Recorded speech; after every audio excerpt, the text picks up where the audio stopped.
Hello,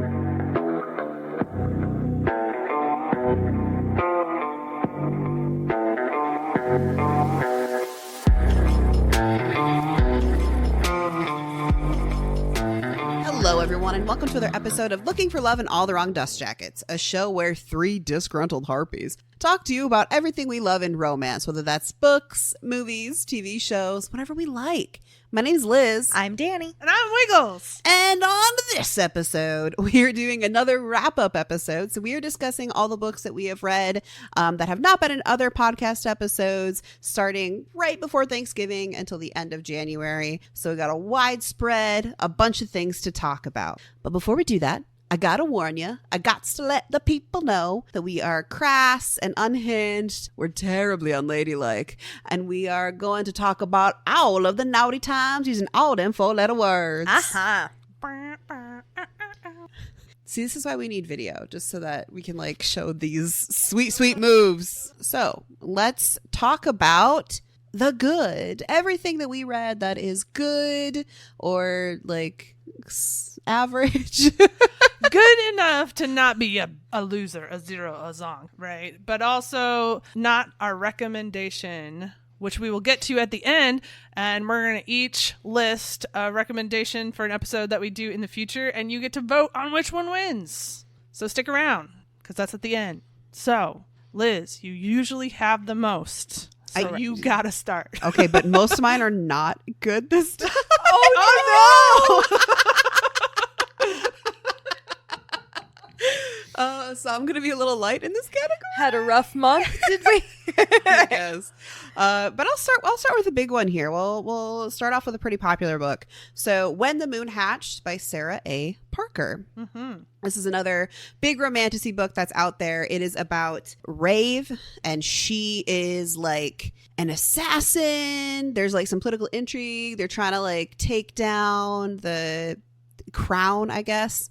But this is in like a very different world. Like they all are fae, but and some of them have like elemental magic. So she has like some air magic and some earth magic, and she ends up, you know, maybe accidentally getting in some trouble, and then like getting caught, and then being in the dungeons, and then, you know, maybe some bad things are about to happen. But oh no, look, a king comes who's a different king, and he's like, I save you. And I really can't tell you a whole lot more because otherwise I'd ruin the plot. Is he a sexy king? Yeah, he is. Is he a sexy single king? Yes. Oh. Yes. Oh. Oh. Again, I really can't say a lot more. There are dragons involved too, which are really kind of cool. So apparently when the dragons die, instead of like, you know, just laying down and dying, they fly up into the sky and curl into balls. And so all of the moons in the sky are actually dead dragons. Anyway, so that's like the plot of the book. I gave it a 3.5. I had some issues, guys. The writing was like, it was so overwritten. I got to a point where I just started skipping paragraphs because they were not important at all to what I was reading. Like, we're spending too much time on description that are not needed. Why are we talking about these things? Were they at least good description? I mean, if they were, they weren't good for the won't book because you didn't read them. No, like I read the whole book, but at some point I just like would like skim a paragraph and go, that was not important. And I didn't think it was good. I mean, to me, if it's not essential, like if it's not either bringing the reader into your world, or it's not essential to like setting up a scene or describing like how a character is existing in the scene, then no, it's not good. It shouldn't be there. Even if it's the most flowery, beautiful poetry, it's not good because it shouldn't be there. Fair enough. Fair enough. But there were some other issues with it. Like, it had a lot of potential because the world building was really cool. However, you are given no introduction to it. There's like this massive annex, and you have to, like, I was 2/3 of the way through the book and still flipping to the annex to be like, what the fuck is she talking about? Oh. Yeah. Which to me, like, I know that's a classic thing in fantasy and sci-fi from like the 80s when they had those big epic fantasies. But to me, that just like ruins my immersion in the book if I have to constantly be like, what does that mean? Yeah, I have a hard time with that too because Yeah. I completely forget, and then I'm like, what the fuck? Well, and the payoff has to be really good. Like, Yes. I tolerate it for Game of Thrones, Yeah. but I hate it. Yeah. I'm like, Martin, level with me. Do some of these characters, can I pretend they don't exist? Because I don't know if they matter. And then they do. And I'm like, son of a bitch. I think the thing with this is like I still gave it a 3.5 because like it had, like I said, it had all this potential, and Rave is like this super badass, strong, angry character. Unfortunately, I think sometimes the author leaned into that too much. So a lot of times the character growth was like one step forward, one step back, one step forward, one step back. And I'm like, okay, you have to do 2 steps forward and then you can go 1 back. We have to see a little bit of movement instead of just kind of this like, a little. yeah, instead of kind of just this waffling. And Khan, I think it's how you pronounce his name, Kaan, the king. I really hope in the next book some more depth to him because he's got a lot of hang-ups that kind of left him feeling a little two-dimensional. But I don't know. I know I'm kind of talking down about it while still giving it a 3.5. So if you want a complex fantasy that has like this female assassin with dragons and magic, then I guess give it a shot. All right. Yeah. Wigs, what about you?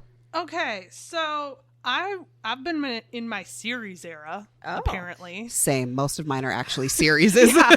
So I'm just clumping a few of them together as a series, and I'll talk about my favorite book of the bunch. So I'm going to start with Using Feiho because we did an episode on Choosing Theo by Victoria Aveling. Oh, you got to Sweet Feiho. I got to Sweet Feiho. Isn't that like Book 5. Yeah. Yep. I was going to say. So here's the thing. I read the first one on Kindle, right? And I was like, okay, that was fun or whatever. And then I was on Spotify and it was like, you know, everything's connected and reading each other now. And it was like, hey, you want to check out that second book? And I was like, you know what, Spotify? I do. And I clicked on it. And all the way up to book 5, they have the audiobook recording on Spotify. And so I just burned through those like crazy. They're short reads anyway. Mm-hmm. I would say all of them are 3s. Like, and like a solid 3. They all have the same flaws, right? Yeah. They have a lot of the same tropes in every single one. They're very, very, very predictable, and that's okay. You know? If you go into it with that knowledge, you can accept them. And it's interesting, the ones that I thought I was going to like more than others, I didn't. And the ones that I was like, oh, I'm not going to like this one as much, I did. And they all ended up equaling out to a 3, except for Using Feiho, which got up to a 3.5. I think it could have even been a 4, but the landing didn't stick on the end. Oh. And so the character that I'm referring to is referenced in the first book, which is Choosing Theo. The subsequent books are Freeing Luca, Saving Verico, and Tempting Ozed, which was actually my second choice of the books. Like if we're talking about top tier, Using Feiho, second, Tempting Ozed. Anyway, so Feiho is a character you meet at the process of selecting your husband in the first book with Choosing Theo, and he's described as a sexy pirate, and but he just wants somebody to pick him, and it's so sad. You're like, why does no one want this sexy man? We were all a little upset during that book about that. Honestly, with reading that and being like, okay, yeah, Theo's hot. He's got issues and he's got tattoos and he's like a big old badass. But get out the way, Theo. Where's the sexy pirate?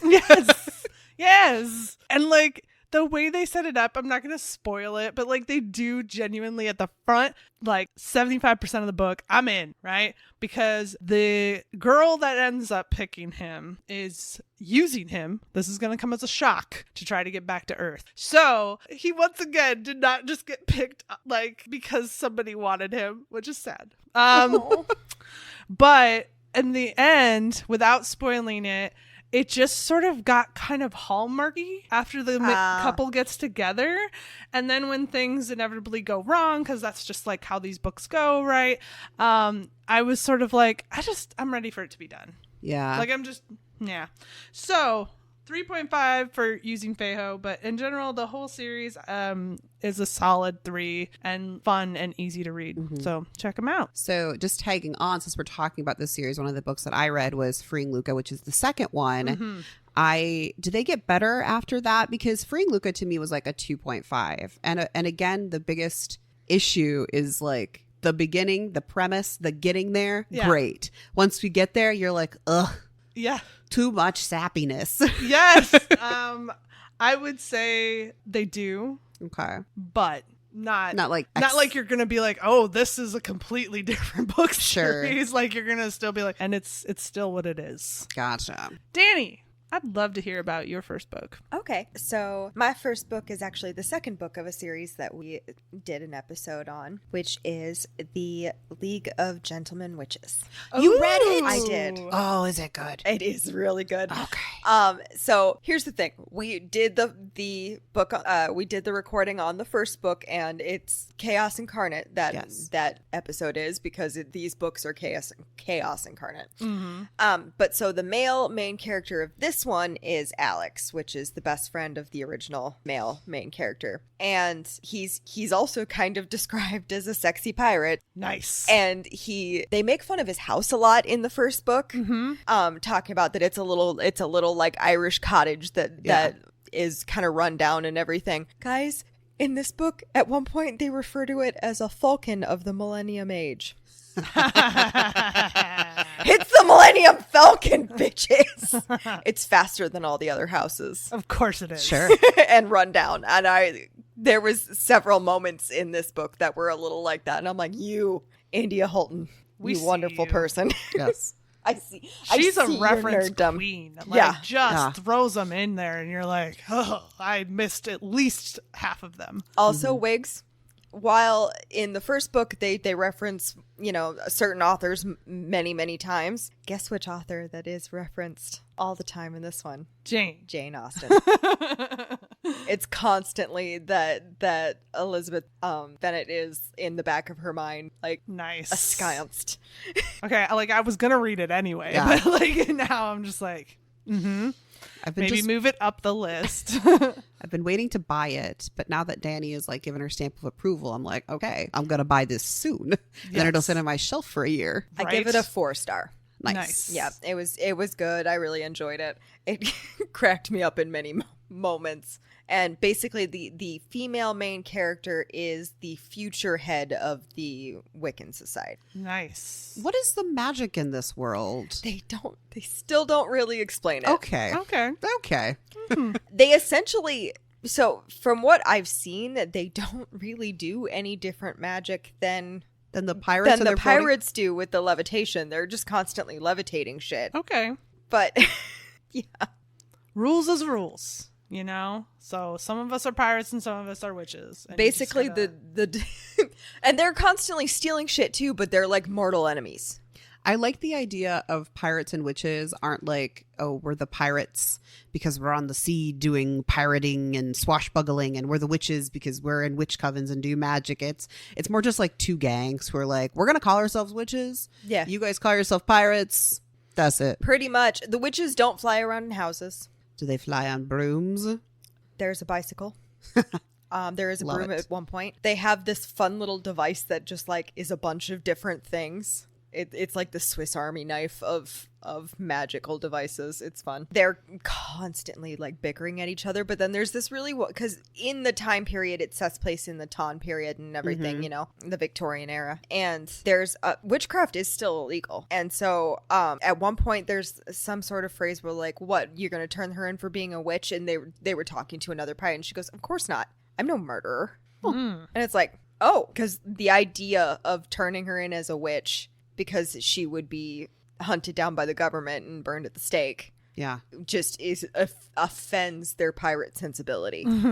It's kind of like, yeah, we can have problems with you, but fuck them. Like, we do get to see our previous couple as well. I do appreciate that. Yeah. I like to know where the last couple is now. Yes. Also, our lovely Tom and Constantinople. Yes. Yep. They're both in it as well. Liz! Oh, it's back to me now, eh? It is, always. You read more than us. You have more time. Not more time. It's You're like, just I faster. don't have more time. You're just faster at it. I just ignore other things. Yeah, so I'll talk about a little novella that I listened to because it was a little sweet treat for me. So, Cruel Winter with You by Ali Hazelwood. Ooh. It's another one of those series that I think Amazon puts out where they have these little novellas that are all by different popular romance novelists. Mm-hmm.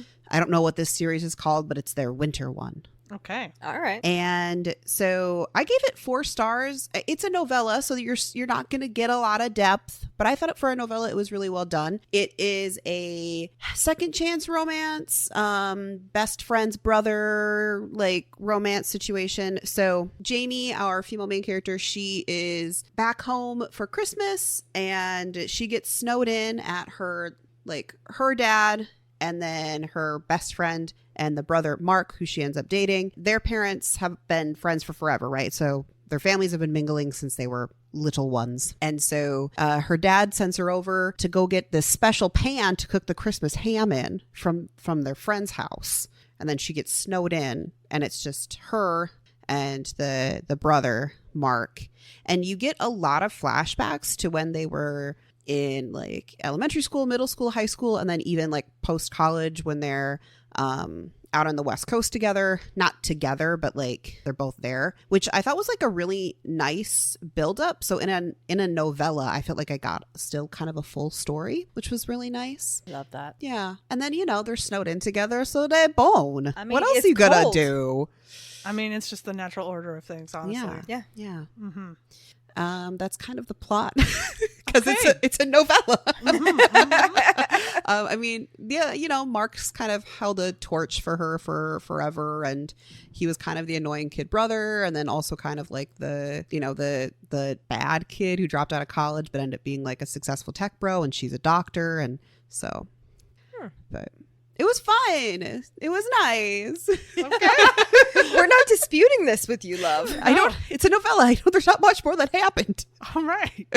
All right. Well, I'll take it from here then, I Okay, guess. thank you. Okay. So I guess I'll talk next about Hoarded by the Dragon by Lillian Lark. Yay! So these two, if you couldn't guess, have read way more Lillian Lark than I have. All of it. Yeah. And so this just like sort of showed up for me when I was looking for something else, and I was like, great, I'll read that. And so this is book number 4 in the Monstrous Matches series. Although like it's kind of not book number 4, it's kind of like book number 6 because there's a bunch of like in-betweener books that are 0.5. So Yeah. Whatever. That's the order, the number that they have assigned to it. So I would be remiss if I didn't point out that we did an episode on book number 2, Deceived by the Gargoyles. So check that out. This was a good 3.5 for me. Mm-hmm. I didn't like always care about Kalos and his drama. That's fair. He's got a lot of drama. Yeah, and I was just like, okay, like, can the plot move? So you're a sad boy. We get it. You have a bad backstory. We get it. That sucks. I'm so sorry. And Katerina, she was great, except for every once in a while, I was like, I want you to just be a little more angry. Yeah. Could you be like... I understand that she's like got some trauma and that's why she doesn't like, she's so desperate to find family and connection and belonging and all that. But I was like, you can still be angry. Those two things don't have to They're like not mutually Yeah. exclusive. exist in the same room, you know? And so I wanted some more of that, but didn't get it. And so it was, it didn't quite get to the 4. I rated it a 4 on Goodreads because you don't get like the Right. 0.5s, but it was Yeah. a 3.5 for me. Still, I would recommend checking it out. It falls very in line with like similar style. Like she didn't change it up on her way to get to this book. So, if you like Deceived by the Gargoyles or any of the others in the series, you'll like this one. Yeah. Yep. So yeah. That's a nice little layup for me because the Oh, book yeah? that I read, which is I'm also promoting one of our episodes that we're planning to do in a few weeks, I think. I read Married to the Devil by Lillian Lark, which is the next book in the series, which Is is that not the one? it is already. I already told you this. We've already talked about this. I'm sorry. I got confused. I was like, wait. So I read this one preemptively, knowing that we were going to do an episode about it, because I didn't know that you were going to read the book before that sets up this book. So I wanted that conversation.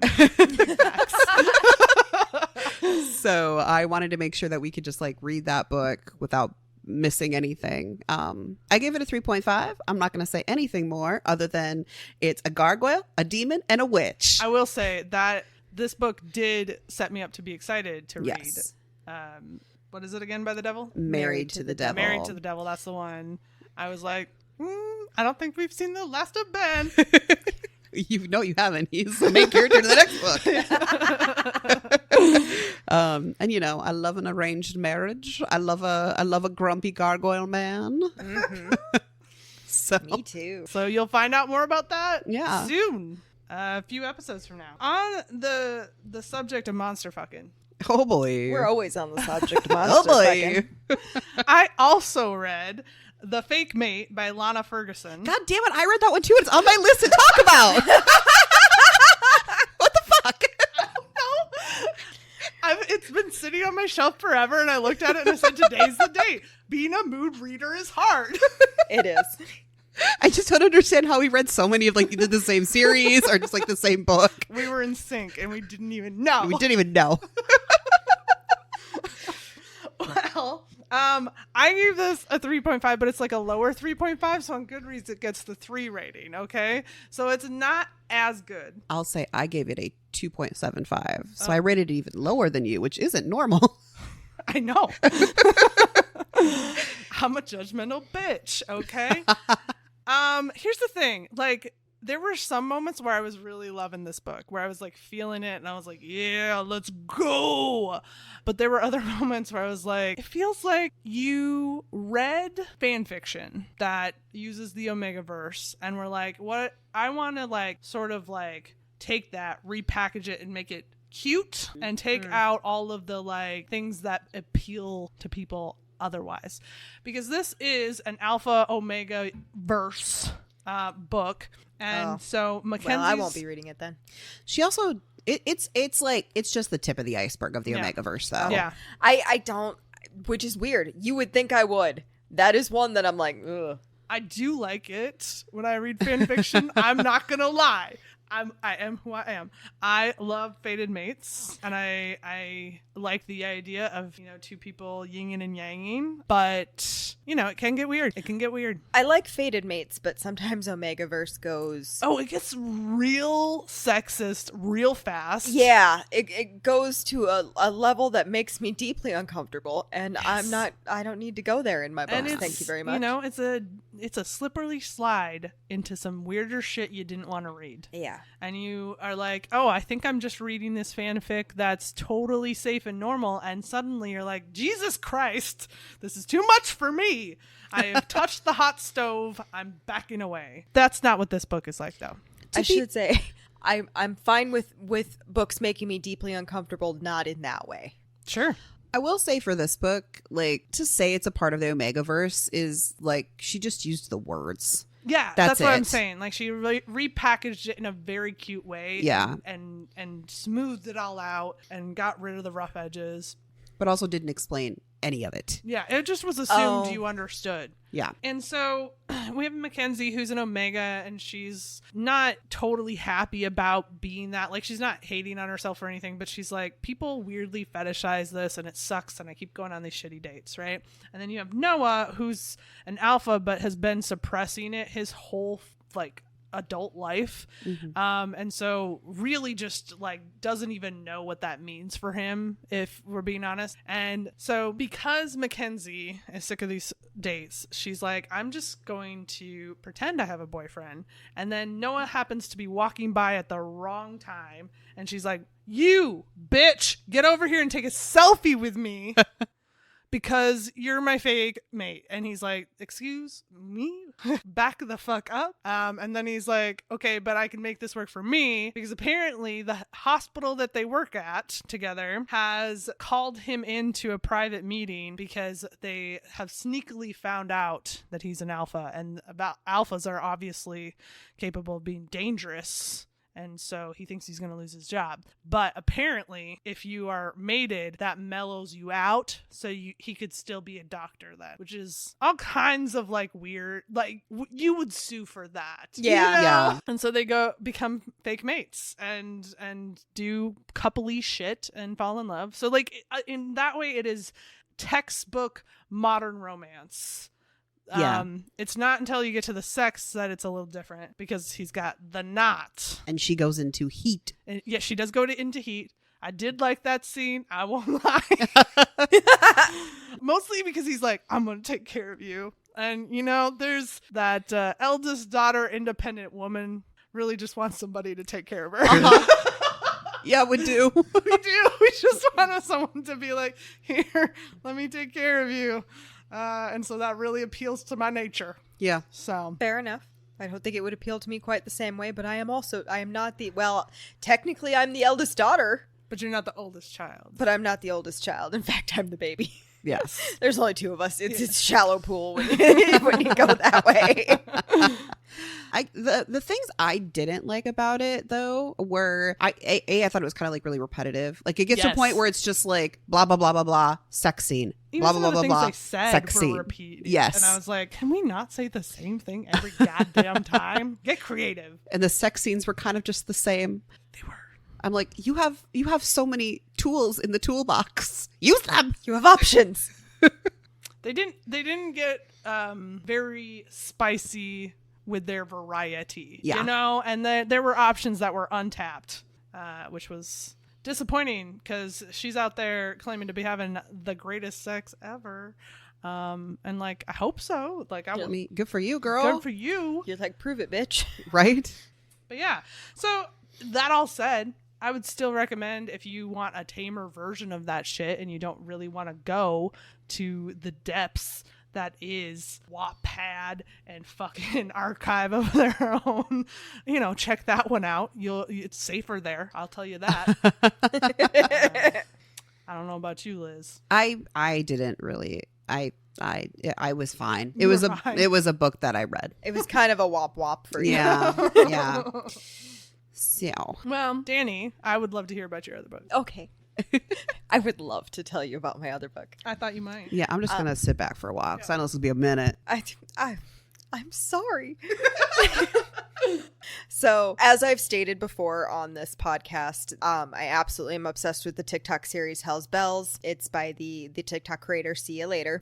She wrote a prequel book to the Hell's Bells. It is called For Who the Bell Tolls, and it is the prequel of how Belle and Lily met and how Lily started the help desk. By the way, her name is JC Lynn. I gave her TikTok handle and not her name. Her name is JC Lynn, and it is a 5 out of 5 book for me. It is fantastic. Their relationship is so fucking cute, and I'm not usually the like fan of the cute, and it's amazing. The sex scenes are very well written. There's tail action. They have tail action. Of It's course about they do. damn time. It is about damn There time. always needs to be more tail action authors. Always. Always. Even if you don't have a tail, figure it out. Figure it out.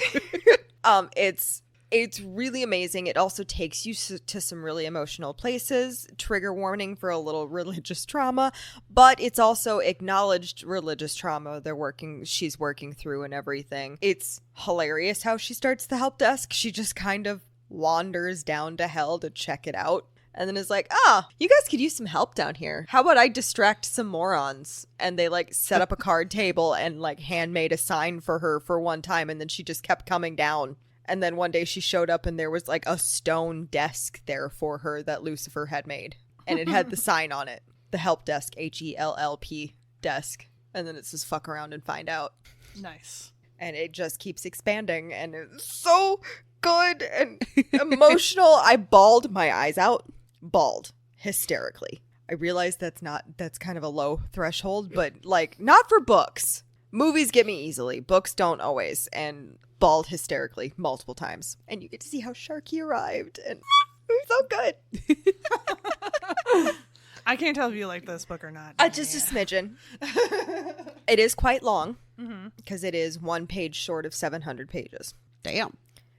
I'm surprised that she didn't like find a way to cut it off so it was 666. Oh, I wish she would have.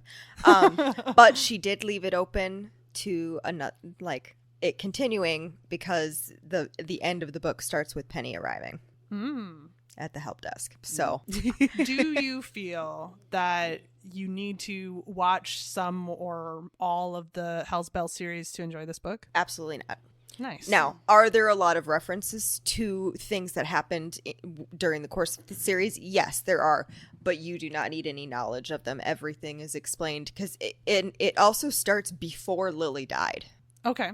So it's like it starts, and this is not a spoiler or anything. It's literally like the first sentence. It starts with her cancer diagnosis. And her having to work through the feelings of having to kind of tiptoe around everybody else around her's feelings with the fact that she is dying, along with managing her own realization and grief of dying and everything, and then arriving in the afterlife. And she talks about the magic of her house is sentient. Sharky names him Carlton. He kind of talks, like he like rumbles and stuff, and it's self-cleaning, and she stress cleans, and so he like constantly is cleaning things up for her, and she's like, why wouldn't you let me do these things? Let me help you at least. Just let me, and then he'll like begrudgingly leave like one spot for her to clean. He's like, here, have a dish. Like, I'll throw you a bone. You can take away all my stress cleaning. I'm happy to just have it just naturally stay that way. I will find other things to do with my hands. They have a sexy trivia night in which the like spouses and significant others are pitted against each other and like bar trivia, and they dressed as slutty as they possibly could in order to distract them. Okay. It's a tactic. And the guys are sitting there during trivia night, like Lucifer is sitting there timing them. They have 1 full minute that they are allowed to stare at their significant other. And then they have to come back. So it's like one at a time. You get to stare at them for 1 minute. Bring it back. Bring it back. Bring it around. And it's just, and there is a really good storyline with it and everything. There's a whole war aspect and stuff that's really great. I have one more good one, and it'll be very quick because I can't say much because it's my obligatory. I read another book in the Duskwalker Bride series, as I do every time. So this time I read the 6th one, and it was very good. I can't tell you much about it because Is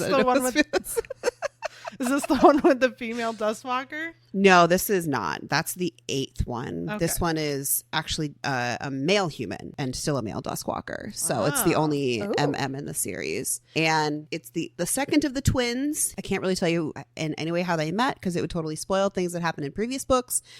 But the only thing is the last couple books have been with Duskwalkers who have lower humanity, which does lead to a lot of fun, like teaching and like, you know, fumbling through things moments. But I like them cranky. So the cranky boy's back. So none of those happy boys. Get the fuck out of here. Yeah. Happy, playful, cutesy, loving. No. Where's my angry boy?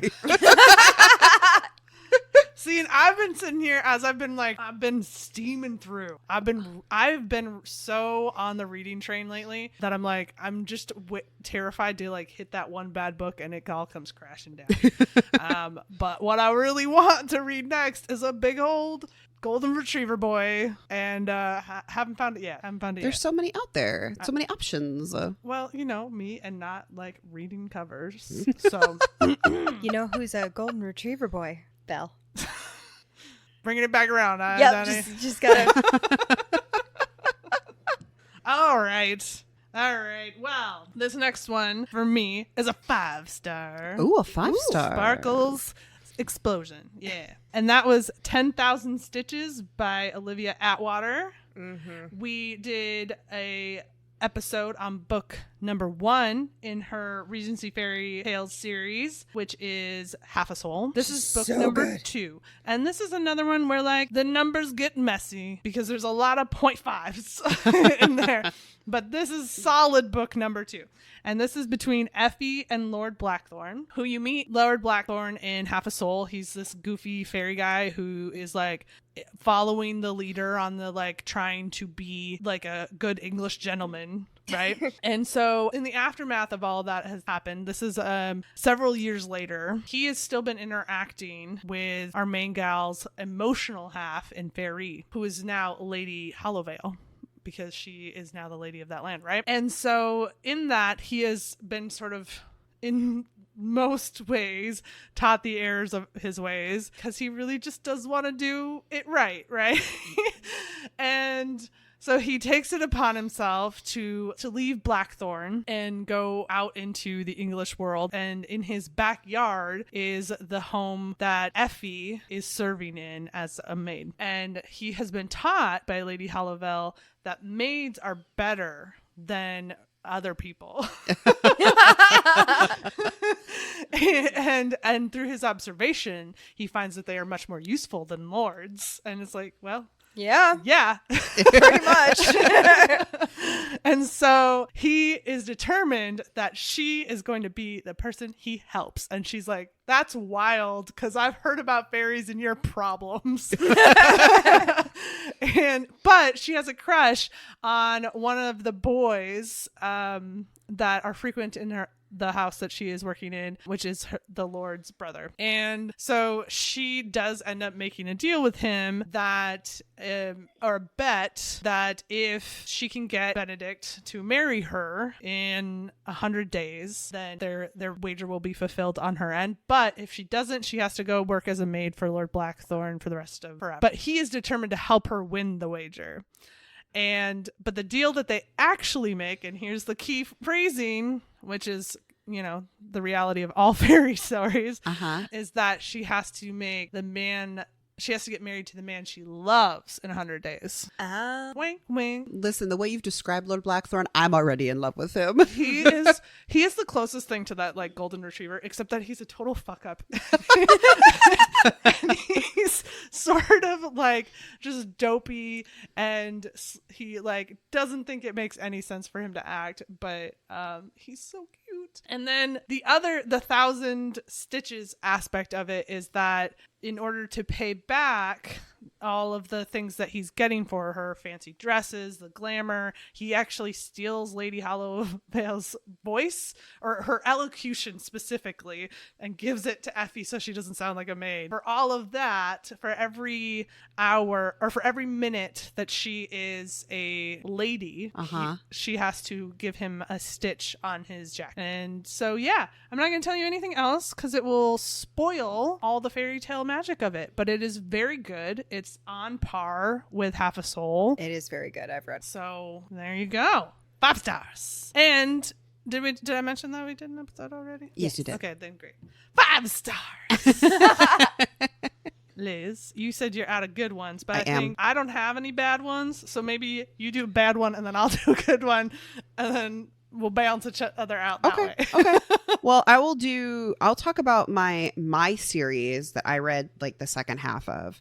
Okay. So this series is A Deal with the Demon series by Katie Robert. I read books 4, 5, and 6, which are The Succubus's Prize, which is between Belladonna and Rusalka, who is a female succubus, but the succubuses can also change all of their parts based on what they need to do with them. So, interesting. Yeah. So it is female FF, but at one point she does have a dick. So it's a thing. Okay.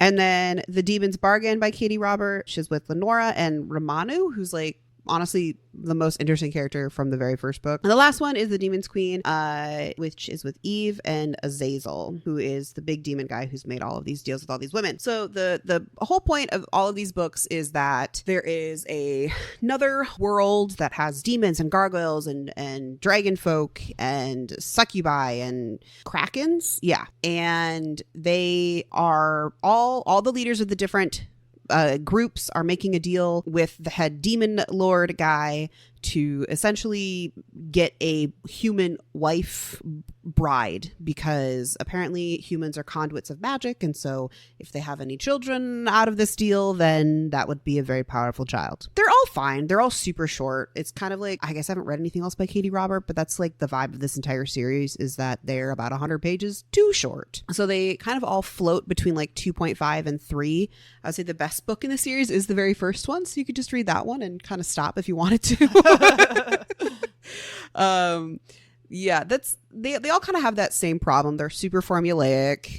You kind of like get in a situation where, okay, you've gone from meeting each other to being in love and wanting to stick together within a matter of like a week or two max. And so you're just like, okay, you haven't really built up the tension and all of that. The other kind of main problem I have with it is if you're going to read books like this and you kind of like forgive the plot, you forgive the character development, you forgive even the romance, it's because the spice is there. And while there are sex scenes, you know, they could be they could be better. I read Neon Gods by Katie. Yes. And I found that it had similar problems where it was just like, I don't understand how these two characters have fallen in love. The plot is not making the most sense. And like it's not like a plot you can't follow. It's just a plot that don't make sense. The other thing I have an issue with Katie Roberts' writing, admittedly only read one book, but it was enough to put me off from reading further, is that she makes promises she doesn't keep. That's kind of the vibe of these books as well. Like there's especially the last one, because she'd built up that the main head demon guy has also taken his own bride. So he kind of also, you find out he kind of like tricked a woman into a contract and then just ends up being this big himbo about it. And I'm just like, this is not the character you promised me. Yeah. That's kind of what she did with the character of Hades. Like, he literally has an underground BDSM sex club. This is not a spoiler. This is something you find out like minutes after meeting Hades. Like the actual person, not in that, because they have a myth about him in that. Anyway. Okay. Anyway, it's not important. And then like the sex between them is so wildly tame. It's so vanilla. And I'm just like, so that was my experience of her not coming through on promises. Yeah, the sex is pretty tame. I'm like, you got a demon, you got a succubus who can change her bits, and who also, they like to just like have sex all willy-nilly with anybody and everybody.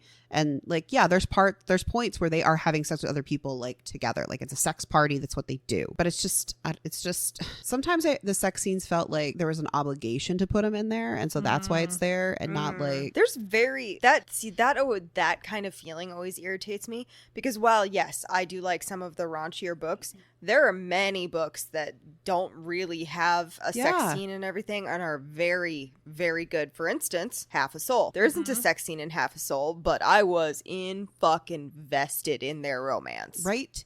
So sex isn't a requirement by any means to have a good romance. But if you're going to put something in your book, and it doesn't have to be a spice scene or a sex scene, it could be a big action scene. It could be this promise of like massive magical what have yous. If you're going to put it in there, you got to commit. Yes. Well, and if you want to have a sex scene but don't really want to write it, so fade it to black. Yeah. I'm fine with that. I'm less fine with it.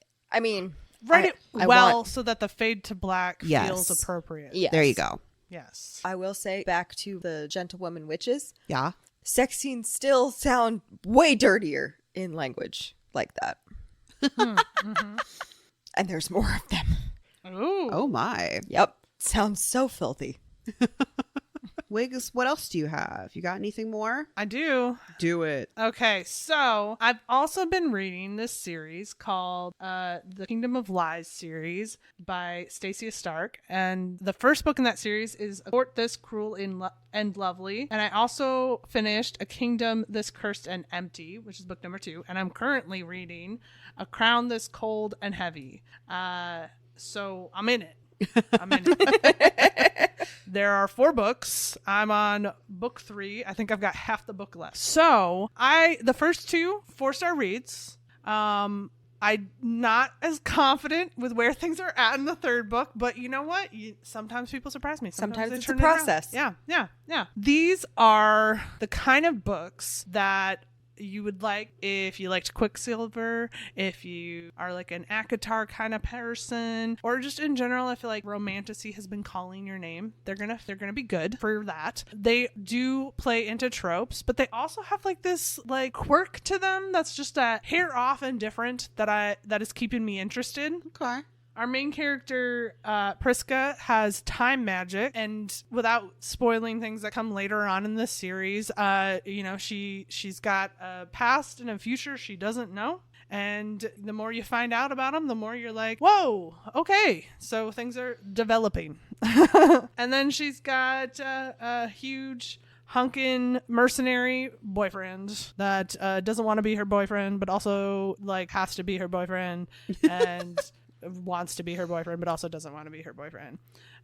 So, you know. So they're hate fucking? For a while, yes. Ah. Yeah. I like a hate fuck. It's nice.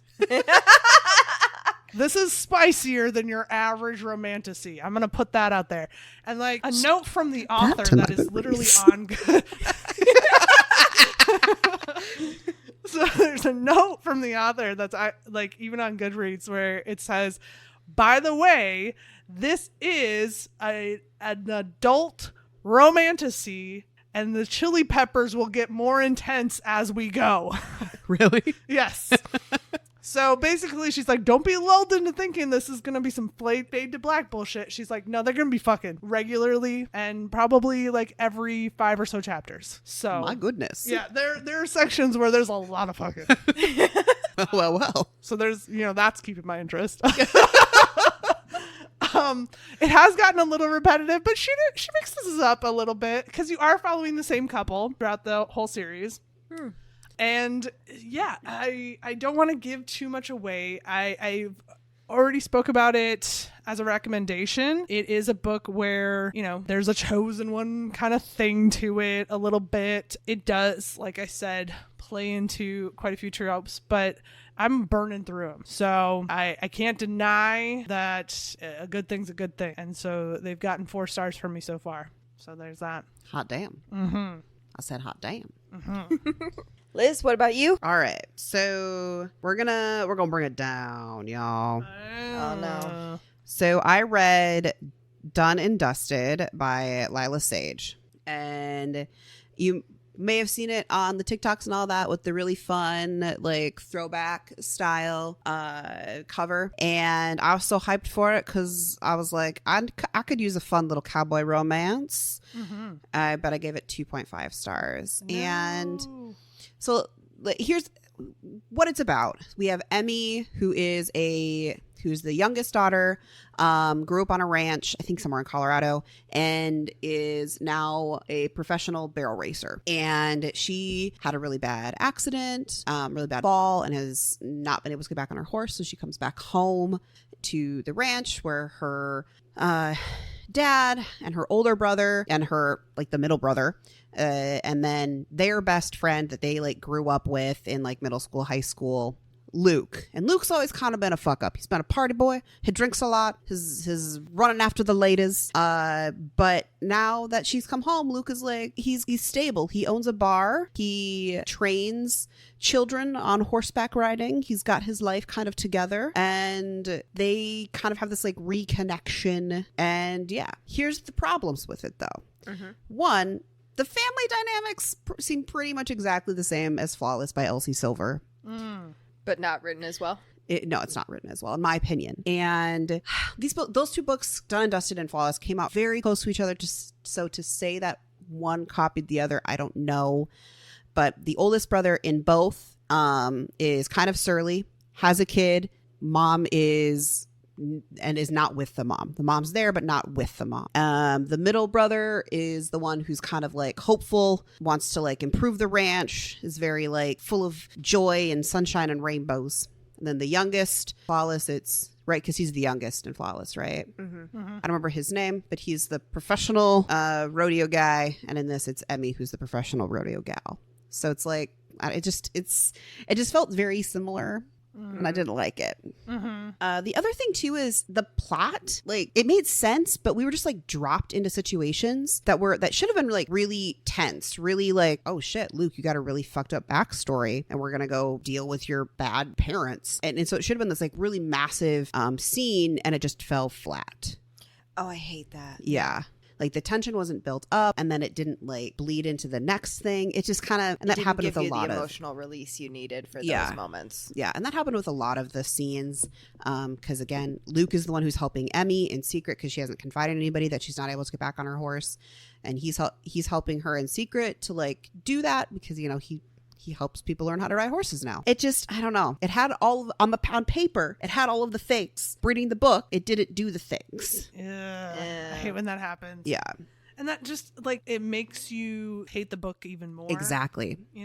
Yeah. So I gave it 2.5 stars. There just wasn't enough chemistry between the characters, and the plot didn't give me the feels it was supposed to. That's disappointing. It is disappointing. I'm sorry. Especially because I'm going to rub it in your face with a 5-star read. Another one. Yeah. You were hot. But Well, this is on a streak. I don't think it's going to surprise anybody that this is a 5-star read because I read Just for Summer by Abby Jimenez. Oh, yeah. Oh, yeah. There is no surprises there. Yeah. Damn time. Did you read it or did you listen to it? I chose to listen to it because I had such a good time listening to Part of Your World that I decided that was the experience I wanted to have. And it was really good. Yeah, it is. Different audiobook narrators, but very, very felt of the tone, felt really fun to listen to and read. Yeah, I would recommend. I'm sure it's great to read as a book, as a physical copy. I don't know why that was so hard for me to think of. But it was a really great experience listening to. It's book number 3 in the Part of Your World series, if you didn't already know. We did an episode on book number 2, Yours Truly,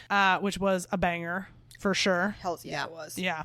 And Part of Your World is amazing. Part of Your World is still number 1 for me, but I would say Just for Summer has taken the number 2 slot. Oh. It's very close. It's very close. I have the audiobook. I just haven't listened to it You're yet. going to have a good time. I know Put it I on, will. put it on your next Yeah. or something. Because Yeah. it's very good. Man, it hit when it hit, and then it also, and then, Oh, I know. Yeah. Abby just knows how to give you such a good time and then rip your heart out. And then be like, don't worry, I'll patch it back up with some more good times. Liz, you said you got one more book for us? Yeah, I read not a romance. I was going to say romantasy. Just straight up not a romance. It's a historical fantasy. Unfortunately, I gave it 2 stars. So before I get into it and you're like, oh my gosh, that sounds great, know that it didn't execute. So this is The Witch's Lens by Luann G. Smith. So it is... The premise that I was given by the back of the book and the book itself was that this was a magical realism and kind of an alternate universe that was also experiencing World War I. So it's during World War I, and there are witches and sorcerers, and they are also being recruited to participate in the war. And our gal has been hiding because she did not want to do that.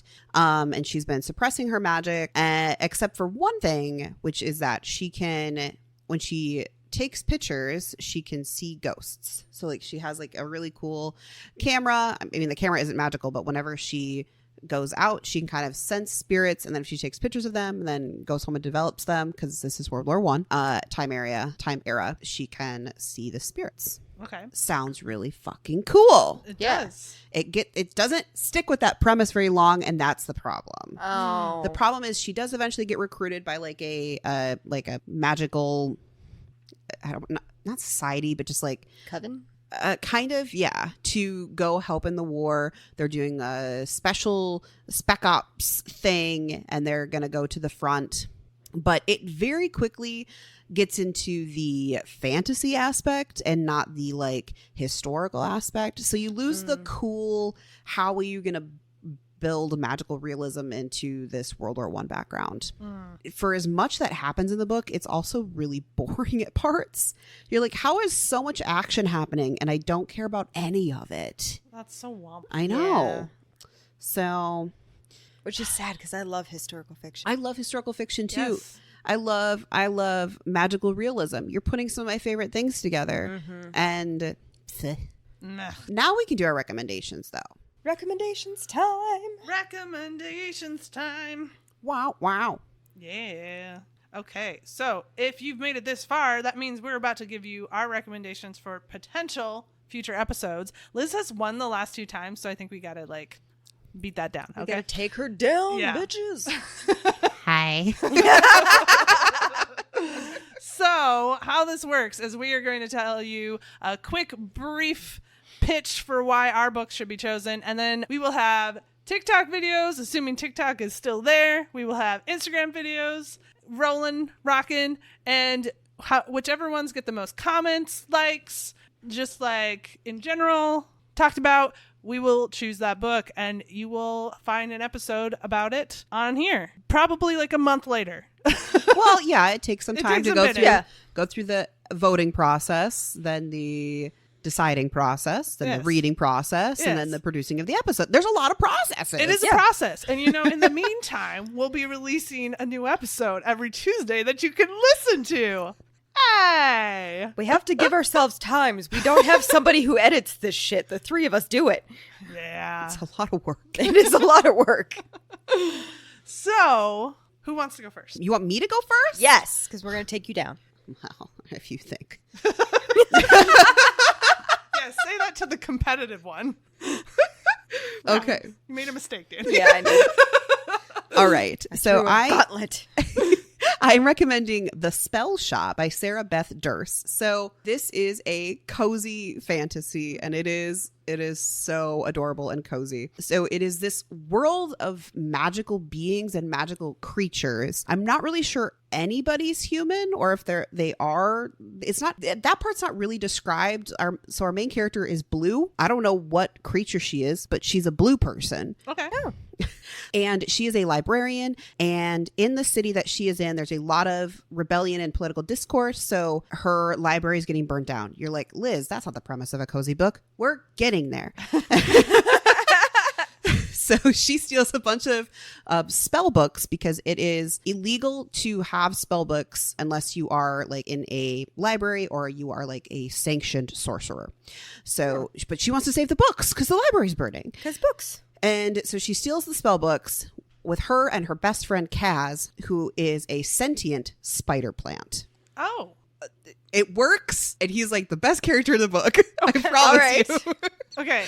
I'm afraid this will give Wiggles nightmares of her spider plant. Spider plants. I'll never own a spider plant. Or she'll own all the spider plants and just hope that one of them is sentient. And just keep talking to them. So, what do you think about the name, like, like Steve? Or are you thinking like Todd? Oh. Quick side note, that's what we do. So Pappy and I are playing BG3 again, and he's playing a Spores Druid, and I've turned Will into a cleric, and we just keep animating zombies, and that's what we do with all of them. We're like, are you Steve, this zombie? And whichever zombie is doing the best is always named Jennifer. Way to go, Jennifer. Yeah, that's exactly it. Yay, Jennifer. I love it. Yeah. Okay. Back to... So Kaz and our main character, Kyla, they decide to go back to her hometown because she's originally from a very small island, and she grew up there. So she has really wonderful kind of memories that she's forgotten about or just like hasn't paid attention to lately because, she's really focused on being a librarian and books. And her parents have passed away a while ago. So they go to the house that they still own, this cottage, and she kind of freaks out because she has illegal spell books. So what is she going to do? She's going to open a jam shop because that's going to be their front or their cover. And then they're going to also sell spells to the people on the island because the island is being ravaged by magical storms.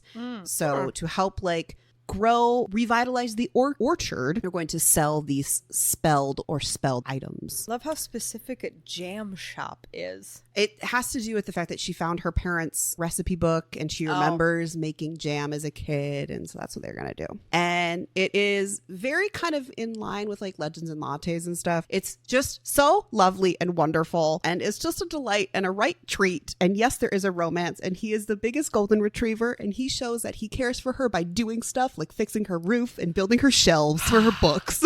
Yes. Yes. Take care of me. Exactly. That's what I need.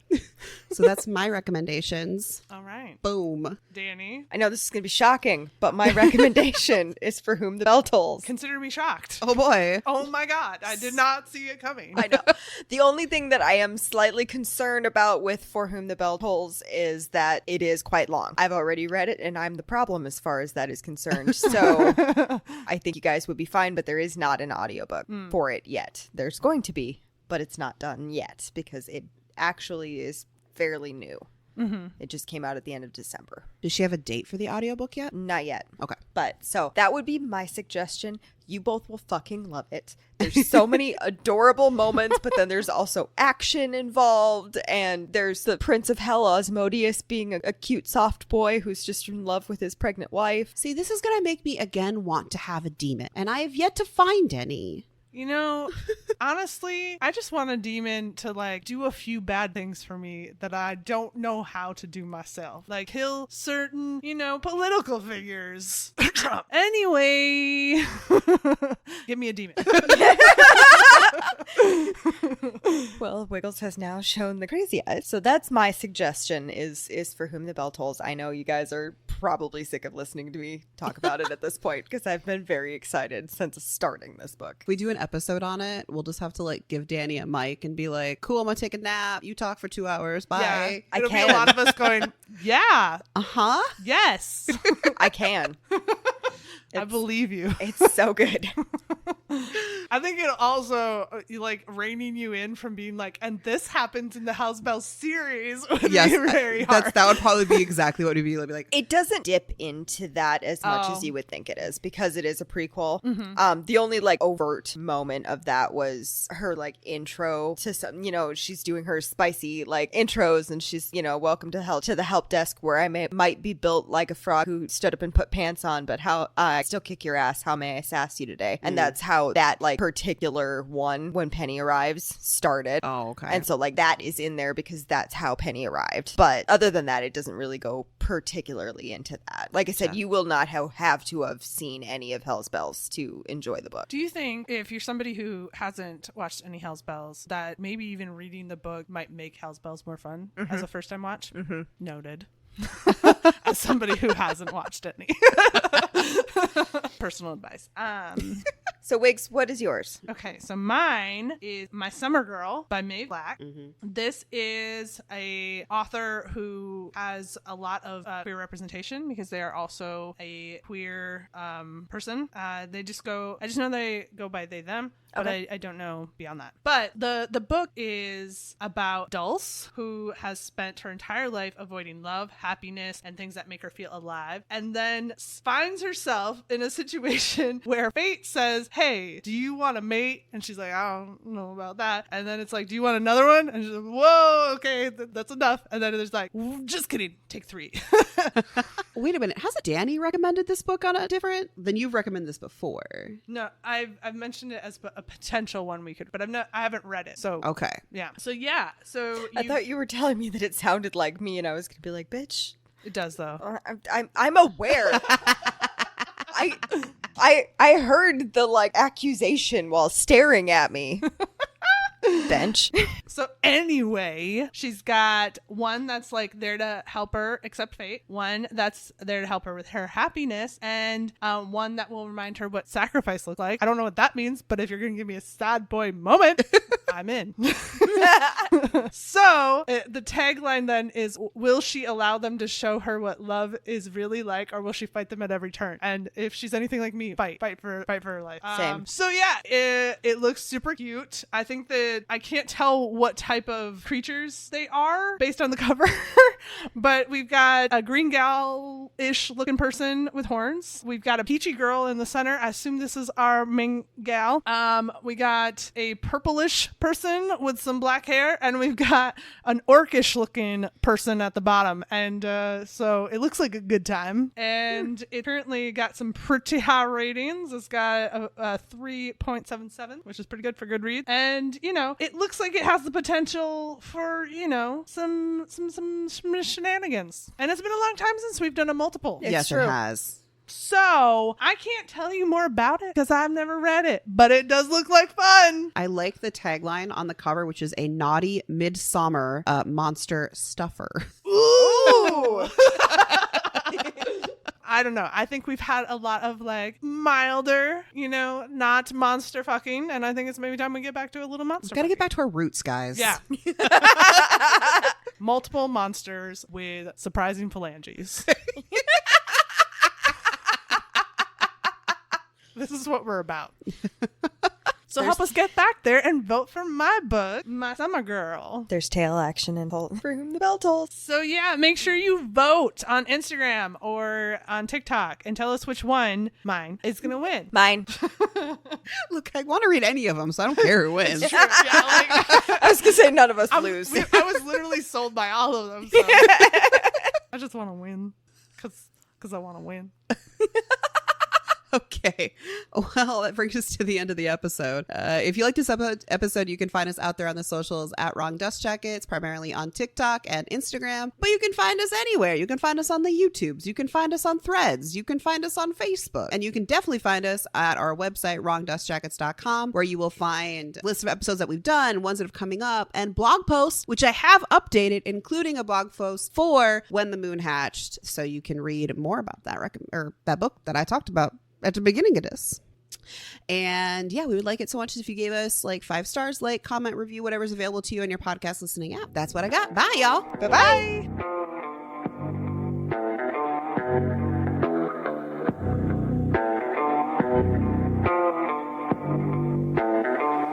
Bye.